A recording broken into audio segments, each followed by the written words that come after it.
ये बहुत ही भोला और बहुत ही अच्छा लड़का था और पढ़ाई में काफी होशियार भी था, पर उसके बाल बड़े और घुंघराले थे और सारे कॉलेज के बच्चे उसे इन्हीं बालों की वजह से चिढ़ाते भी थे।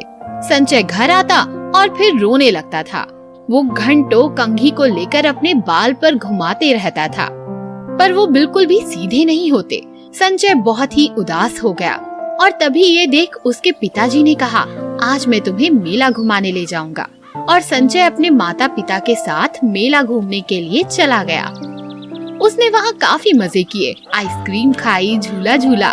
तभी घूमते हुए उसकी नजर एक छोटी सी लगी दुकान पर पड़ी, जहाँ काफी भीड़ जमा थी। वो तुरंत ही उस दुकान पर जाने की जिद करने लगा। पापा, मुझे वो दुकान देखनी है, प्लीज वहाँ चलिए। बेटा, कल तुम्हें स्कूल भी तो जाना है। जितना लेट हम यहाँ होंगे उतना ही लेट तुम्हें नींद आएगी और फिर सुबह जल्दी नहीं उठ पाओगे। नहीं पापा, प्लीज चलो, वहाँ चलो। संजय की जिद देख उसके माता पिता उस दुकान पर जाते हैं। संजय जाते ही देखता है वहाँ रिंग गेम चल रहा है। संजय तुरंत ही दुकान वाले से पूछता है, इसे कैसे खेलना होगा भैया? आपको 10 रुपए में 3 रिंग दी जाएगी, जो आपको यहाँ पड़े सामान पर डालनी होगी। जिस सामान पर भी आपकी रिंग गिरी और सामान बीच में रहा, वो सामान आपका। संजय बहुत ही उत्साहित हो गया। उसने तुरंत अपने पिताजी से 10 रुपए लिए और दुकान वाले से 3 रिंग ली और फिर एक एक कर रिंग सामान पर फेंकना चालू किया। पहली 2 बार तो संजय के हाथ कुछ न लगा। संजय घबराहट में तीसरी रिंग भी फेंकता है। वो एक सामान पर जा लगती है, पर उस पर लगकर नीचे गिर जाती है। संजय उदास हो जाता है और वहाँ से जाने लगता है। तभी दुकान वाला पीछे से आवाज देता है, अरे बेटा, दुखी मत हो, तुमने पहली बार ही तो ये गेम खेली है।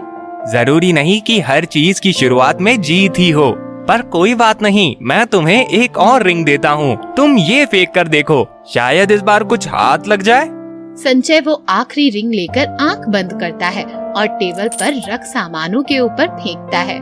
उसके आंख खोलते ही, अरे वाह, क्या बात है, तुम्हें मिलती है एक प्यारी सी कंघी।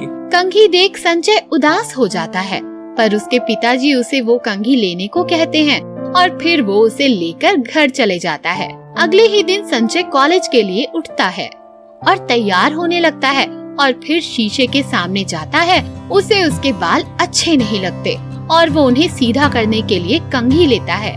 अरे ये वाली नहीं, मैं मेले वाली से कंघी करूँगा। आखिर वो कंघी मैंने जीती है। वो तुरंत जा दराज में से दूसरी कंघी निकालता है। वो कंघी बहुत ही पुरानी लकड़ी से बनी लगती है। संजय उसे ले शीशे के सामने जाता है और बालों पर फेरता है। अचानक उसके बाल जगमगाने लगते हैं और तुरंत ही उसके बालों का स्टाइल ही चेंज हो जाता है। संजय फिर से कंघी घुमाता है और घुमाते ही उसके बालों का स्टाइल फिर से बदल जाता है। संजय समझ जाता है कि ये कोई आम कंघी नहीं है। संजय अपने बालों का स्टाइल देख फूले नहीं समाता और खुशी खुशी कॉलेज के लिए निकल जाता है। कॉलेज के सारे बच्चे संजय के बाल देखकर चौंक जाते हैं और फिर कोई भी उसे नहीं चिढ़ाता। पर संजय की क्लास का एक लड़का मोंटू, जो बहुत ही बदमाश था और संजय को बहुत परेशान करता था, उसने उससे पूछा कि आखिर उसके ये बाल ऐसे हुए कैसे। संजय ने कोई जवाब नहीं दिया और मोंटू को कुछ तो गड़बड़ लगी। वो शाम के वक्त स्कूल के बाद चुपके से संजय के घर की खिड़की के बाहर आ गया और अंदर झांकने लगा। तभी उसने संजय को उस जादुई कंघी से तरह तरह के स्टाइल करते हुए देखा। ये देख मोंटू को बड़ा गुस्सा आया और चिंटू के घर से बाहर निकलते ही उसने चुपके से उसके दराज में से वो कंघी निकाल और जमीन पर मार उसे तोड़ दिया। संजय लौटते ही कंघी देखकर रोने लगा। संजय के पिताजी वहाँ पहुँचे। अरे बेटा, क्या हुआ? संजय ने अपने पिताजी को सारी बात बताई और उसे कंघी के बारे में भी बताया। उसके पिताजी ने कहा, बेटा संजय, तुम रो मत। वैसे भी जादुई कंघी होना या ना होने से तुम्हें कोई फर्क नहीं पड़ना चाहिए।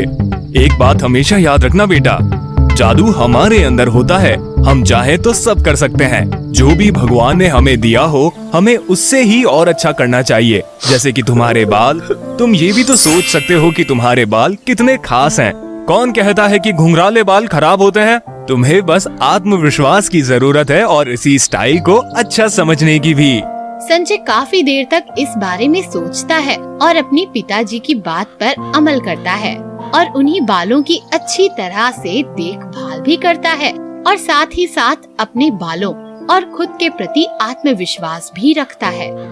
देखते ही देखते लोग उसके बालों की चाह रखने लगते हैं और फिर संजय हमेशा खुश रहता है।